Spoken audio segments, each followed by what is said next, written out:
Hello everyone, అందరికీ నమస్కారం అండి. ఈరోజు నేను ఇంట్లోనే చేపల కూర ఏ విధంగా ఉండాలో చూపిస్తాను. ఫస్ట్ టైం నా ఛానల్ చూసినట్లయితే ఖచ్చితంగా లైక్ చేసి సబ్స్క్రైబ్ చేయడం మర్చిపోవద్దు. ఇక్కడ నేను ముందుగా చేపల్ని శుభ్రంగా కడిగి పెట్టుకున్నానండి.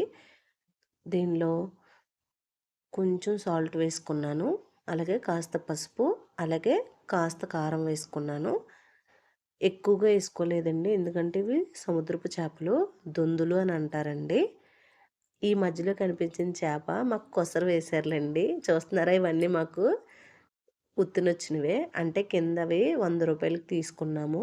నాకైతే సాటిస్ఫాక్షన్ అవ్వలేదు. 100 రూపాయలకి ఇవేనా, ఇంకా ఏమైనా ఉంటే ఇవ్వండి ప్లీజ్ అండి అని బతిమాలితే, పైన ఉన్న చేపలే ఓ 2 వేసింది ముందు.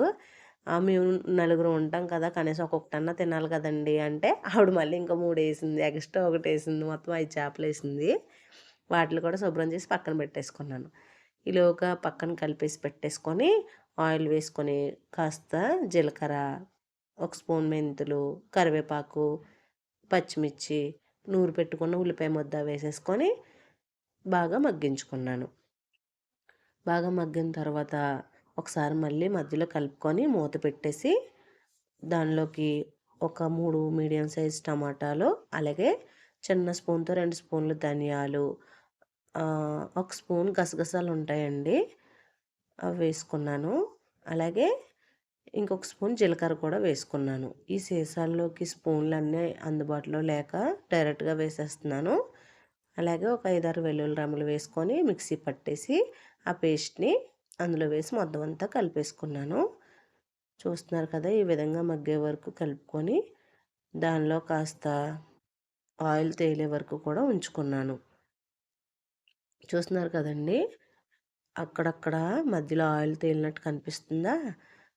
ఆ తర్వాత ఒక చిన్న స్పూన్తో అల్లం వెల్లుల్లి పేస్ట్ వేసుకున్నాను.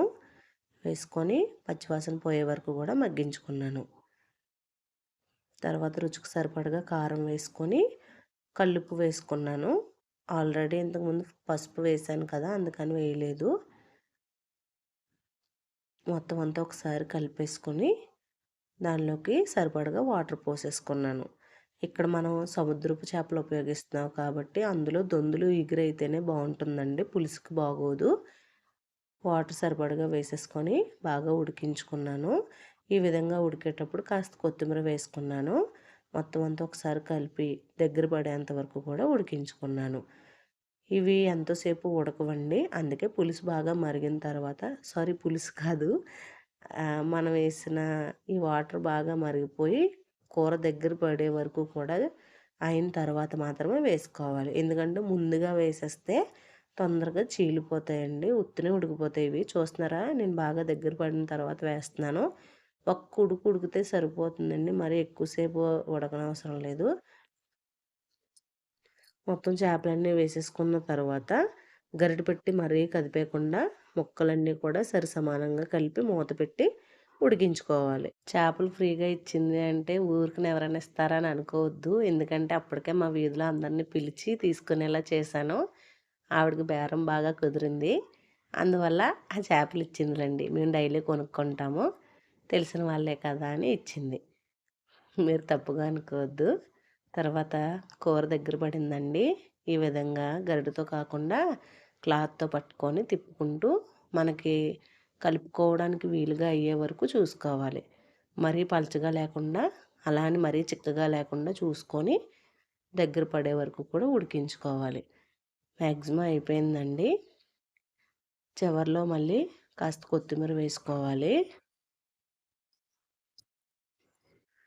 కూర అయిపోయినాక స్టవ్ ఆఫ్ చేసి మూత పెట్టి వదిలేస్తే ఒక 5 నిమిషాలు ఈ విధంగా అయిపోతుంది. వెంటనే అన్నం వేసేసుకొని తింటే ఆహా ఉందండి రుచి, మరి మామూలుగా లేదు. సముద్రపు చేపలు ఏ విధంగా ఉన్నా భలే రుచిగా ఉంటాయండి. మీకు నచ్చితే ఖచ్చితంగా లైక్ చేయండి.